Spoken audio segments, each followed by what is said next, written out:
जब हम फील्ड में जाते हैं तो जहाँ क्राउड होता है, स्पेशली जहाँ क्राउड होता है वहाँ पर हमें हरासमेंट की मुख्तलिफ नौइयत के केसेस का सामना करना पड़ता है। बीइंग अ जर्नलिस्ट मुझे भी करना पड़ता है और शुरू में तो मैं बिल्कुल ही घबराया जाया करती थी, मतलब मेरी समझ में ही नहीं आता था कि क्या हुआ। और फिर आहिस्ता आहिस्ता मैंने जो है वो इस चीज़ का प्रिकॉशन लेना शुरू किया कि मेरे साथ जो मेरी टीम होती है फिर वो उन्होंने मुझे प्रोटेक्ट करना शुरू किया, या अब वो मुझे बता देते हैं बहुत सी जगहों पे वो मुझे प्रोटेक्ट कर रहे होते हैं। लेकिन ऐसे बहुत सारी जगह होती हैं जहाँ पे हमें अकेले जाना होता है, हमें काम करना होता है एंड वी नो कि उस दिन हमारा हुलिया क्या होना चाहिए। अगर उस दिन मैंने कुर्ता शलवार पहना है और सही से अपने आप को लपेटा हुआ है तो फिर भी मैं बच जाऊँगी। लेकिन अगर इनफैक्ट अगर उस दिन मैंने कुर्ता और जीन्स भी पहना हुआ है, हालांकि कुर्ता और जीन्स इज़ नॉट एन मतलब कोई ऐसा ड्रेस नहीं है जो आप ना पहन सकते हो, ठीक है, कंप्लीट ड्रेस है, इसमें कोई ऐसी बात नहीं है। लेकिन अगर उस दिन मैंने जीन्स और कुर्ता पहना हुआ है तो शायद मैं क्राउड में जाने को प्रेफर ना करूं, क्योंकि हमारी जो सोसाइटी वो अब तक बहुत डिफरेंट माइंड सेट किया है। पहले ये कॉन्सेप्ट था कि अगर ख़वातीन अपने आप को पूरी तरह कवर्ड करें, बुर्का पहन लें तो वो परेशानी का शिकार नहीं होंगी। ये सारी ख़वातीन की गलती होती है, हैरेसमेंट उनकी अपनी वजह से होती है। तो क्या ये कॉन्सेप्ट ठीक है? नहीं, ये कॉन्सेप्ट ठीक नहीं है। घर से निकलने वाली हर बच्ची, मुझे बहुत माजरत के साथ ही कहना पड़ा है और मुझे ये बताते हुए थोड़ा सा दिल में ये डर भी है कि शायद मेरे इस स्टेटमेंट के बाद बच्चियों के वालिदैन स्पेशली जो है वो थोड़ा सा डर जाएं। लेकिन मुझे फिर भी ये बहुत ही माजरत के साथ ही कहना पड़ा है कि घर से निकलने वाली हर बच्ची गैर महफूज है। आपको अपने बच्चों पर नज़र रखनी पड़ेगी। मैंने ऐसा भी देखा है, स्कूल यूनिफॉर्म में जाने वाली बच्ची जो है उसने कौन सा ऐसा लिबास पहना होगा, आप खुद सोचें।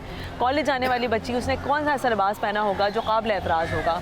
बुरक़े में ख़ातून हो, स्कूल कॉलेज के यूनिफॉर्म में बच्ची हो, कोई भी इस चीज़ से बचा हुआ नहीं है। मैं ख़ुद जो है वो जब मैं स्कूल में थी तब भी और जब मैं कॉलेज में थी तो मुतअद्दिद बार गलियों मोहल्लों में ऐसे वाक़यात मैंने रोनुमा होते हुए देखे हैं। और ये अभी से नहीं हो रहा है, शायद अब हम एडवांस हो गए हैं, तो अब हम कहीं किसी हद तक इन वाक़यात को रिपोर्ट करने के लिए आ रहे हैं।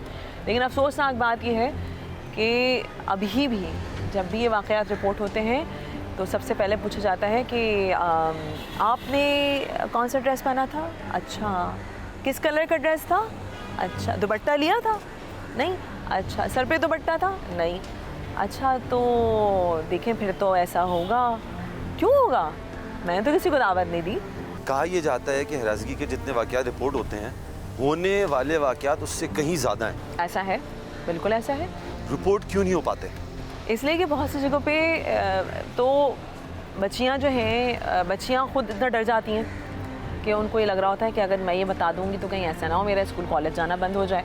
क्योंकि बच्चियों की ऐसी चीज़ रिपोर्ट करने से बहुत दफ़ा ऐसा होता है कि वालिदैन डर जाते हैं। दूसरा सबसे बड़ा अहम मसला, चलो वो सोसाइटल बैरियर्स को तोड़ के थाने पहुँच भी गए हरासमेंट का वो करने के लिए। दूसरा अहम मसला, आपके जो इदारे हैं वो कोऑपरेटिव नहीं हैं। वो आपसे ऐसे सवाल पूछेंगे कि आप कहेंगे शायद मैं ही ज़िम्मेदार थी कि किसी ने मुझे हरास किया। अफसोसनाक बात यह है कि कोई वाक़या अगर मीडिया पे आ जाता है तो उसके ऊपर फौरी तौर पे एक्शन ले लेते हैं। आप क्योंकि फीमेल जर्नलिस्ट हैं, ये जो हैरेसमेंट के वाक़यात होते हैं इनके रिपोर्ट होने का, इन पर एक्शन होने का क्या इलीट, मिडिल और लोअर क्लास से ताल्लुक़ है कि जब किसी इलीट लड़की के साथ होता है, माज़रत के साथ, तो इशू बहुत उठाया जाता है, इन्वेस्टिगेशन भी होती है, अक्सर मुल्ज़िमान पकड़े जाते हैं। लेकिन ये कोई आम लड़की जिसका आम घराने से ताल्लुक़ हो, क्या उसको उसी तरह फौरी इंसाफ, फौरी एक्शन होता है? नहीं, पहली बात तो ये मैंने आपसे कहा ना कि जब आप थाने जाते हैं और पुलिस स्टेशन जाते हैं तो वहाँ पर जो सिस्टम है आप उसी को बर्दाश्त नहीं कर पाएंगे। आप क्या समझती हैं कि जो ये स्पेसिफिकली मर्दों का ख़वातीन के साथ जो रवैया है, क्या इसमें इंटरनेट रीज़न है, सोशल मीडिया है, मसला कहाँ से जनरेट हो रहा है? देखिए, बहुत सारे मसले जो हैं वो हमारे सोशल मीडिया से जनरेट हो रहे हैं, इसमें कोई शक नहीं है कि पाकिस्तान स्पेशली, बल्कि पाकिस्तान नहीं, जितनी भी साउथ एशियन कंट्रीज़ हैं, ये हमारा माइंडसेट है कि यहाँ पर हम लोग अब तक हमने ख़वातीन को आज़ादी तो दी, लेकिन हम मतलब हमने उनको रास्ता दिया, हम उनको आज़ादी नहीं दे पाए। रास्ता देने में और आज़ादी देने में फ़र्क है। हमने उनसे कहा हाँ ठीक है तुम जा सकती हो, लेकिन ये फ़ैसला हम करेंगे कब जा सकती हो। ख़वातीन हैं जो किसी भी वजह से भीख मांगती हैं, क्या वो सड़कों पर महफूज हैं? लोगों का उनके साथ रवैया क्या होता है? देखिए सड़कों पे मौजूद बहुत सारी ख़वातीन मतलब अभी जो मैं देख रही हूँ मुझे नहीं लगता कि वो महफूज हैं, क्योंकि आपकी सड़कों पर नशे के आदी अफराद भी होते हैं और हमारी सड़कों पे जनरल पब्लिक तो होती ही होती है, लेकिन नशे के आदी अफराद, फिर जो दीगर जराइम पेशा अफराद हैं वो भी होते हैं।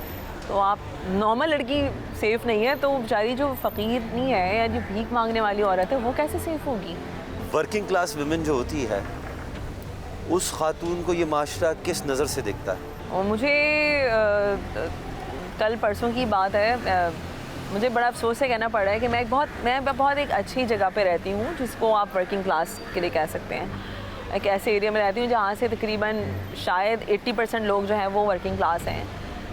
लेकिन मेरे हस्बैंड ने कल ही मुझसे तज़किरा किया कि वहाँ पर बहुत सारे ऐसे लोग हैं जो वर्किंग वुमेंस को अच्छा नहीं समझते, और वो जो बेचारी औरत जब यहाँ से काम के लिए निकलती है और वो या चिंची यूज़ करती है या बस यूज़ करती है या बाइक पे जा रही है, तो वो बड़े अजीब कमेंट्स उसके लिए रखते हैं या आपस में बात करते हैं। तो मुझे बड़ी अजीब सी बात लगी। घर से बाहर निकलने वाली हर औरत जो है शायद वो अपनी इज़्ज़त बेच कर आ रही है।